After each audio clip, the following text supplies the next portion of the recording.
Alright, hello everyone, this is Relly Jones. I'm here for an update for my tabletop role-playing game, Rehuman. So we've been working on some playtesting, which you have seen being released sporadically throughout the channel of gameplay from Rehuman.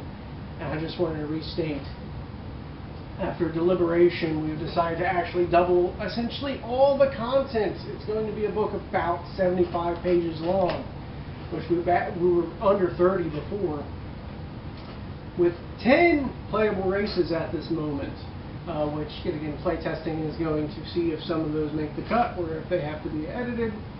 We have Human, Nightloft, Metula, Spore, which is getting a revamp. You'll see once you get to see session 2 of the revamp.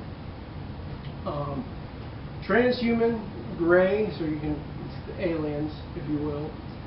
Saurians, AI, Chronocuts, and Amazonians, which are actually plant people from the Amazon that are probably mad how the world has went in this technologically dystopia that we know as Rehuman. So, when we had 5 classes before, we happen to have 9 that we're working on, and a proper level up system where you can go to level 1 to 9, setting up with upgrades and updates throughout it. So you got the Scrapper, the Socialite, the Biohacker, the Dreamweaver, and the Parkourist. Some of those have new content that they get each level, different little abilities and skills that they can manipulate. We have the Weapon Lord, which literally monster hunters everything, where he will slay a monster and then make the monster into a weapon that he'll go and slay other monsters with, which is pretty cool. And so it's very rewarding if you take on larger, more difficult foes early, because then you're going to be absolutely broken, but it's balanced by, but you had to have been able to kill it before. Love it. The Mennonite. Yes. This is a dystopian future, so the people who decide to be less technological happen to have more different skills and variation. They tend to be, in this instance, they're less technologically advanced but more nature advanced. It's essentially like a druid. It's terrible to explain it that way, but I thought it would be amusing. We also have the Graffiti Alchemist, which is our first idea of essentially magic users, if you will. But instead of magic, they use their skill of art and persuasion, almost like a Looney Tunes character, where they can spray a hole in the ground, if you will, and someone can fall through it, where they can spray a hole and go through a door without having a key. Nice little skills with spray paint and stuff. And lastly, we have the Reality Writer. They have some sort of living book in which they can rewrite little rules. Now our monsters have types, so you can rewrite the type of something you're fighting. You can re-roll the damage type that it goes, so if you don't want to deal with fire, turn it to electric. Or if you would rather have electric damage yourself, turn your damage into electric or something like that. It lets you rewrite it. I can see this being very much troubling for a dungeon master that uses, I don't know, the monster typing as a main plot element. The Reality Writer could just say, but he's no longer a robot, even though he desires that everyone become robotic. And it wouldn't ruin it. It really challenges the dungeon master to keep on his toes. So, yet again, we're trying to balance it. That's the one that I think I have trouble. Maybe also the Chronocut race. But on top of that, we have over 150 special ops. We have like 10 pages of special ops. Each race gets 5 particularly, not counting any of them that happen to be disadvantages. So 5, so that's 50 from all 5 that.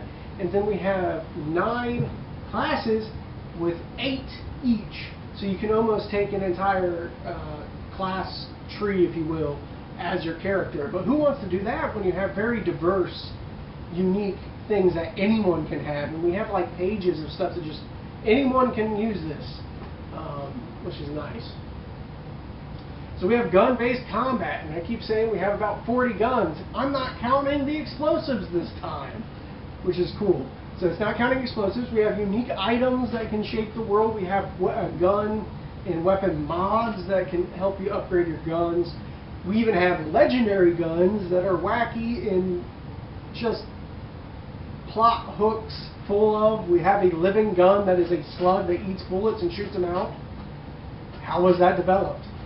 Who knows? Plot hook. That's what. So last time I told you we have a D100 table of random events. We're still sticking with that. That's a great idea. But on top of that, we're also going to introduce very early the internet. Yes, the internet is a tangible world.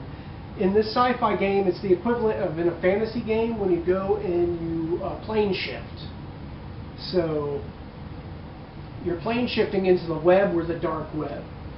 And because of that, I wanted to give you 20 examples, which you can use as a random table, of websites you can go onto, what they look like, not only the good normal web, but the dark web, which is full of like Easter eggs, and it could be a whole dungeon. One is essentially like an IKEA, which you can go and try to loot through like information about the company,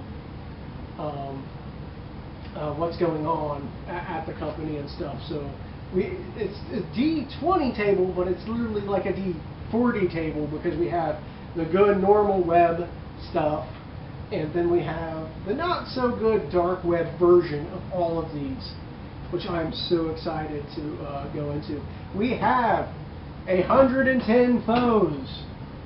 So we doubled the foes. We have 11 essentially little subclasses you can attach to these foes. So stuff like a bullet drinker. If you want your foe to take more hits and be noticeably more tanky like that, you make it a bullet drinker. And as I told you, we also got typings for each of these monsters, so it can work with some of the special ops abilities and stuff like that. And we do already have, a link for print out playable sheets. We got, and we've expanded the Dungeon Master section. The Dungeon Master section also now tells you how you can do your own weather die, which if you've seen our campaign, you know how the weather die does. And it tells you how you can set up your own weather die and even how you can write in your own a place for writing in. We still got that 7-page mini adventure called Escape of the Fourth Kind that helps you walk through how to think about these things. Thinking about the steps in which you would have to make your own adventure.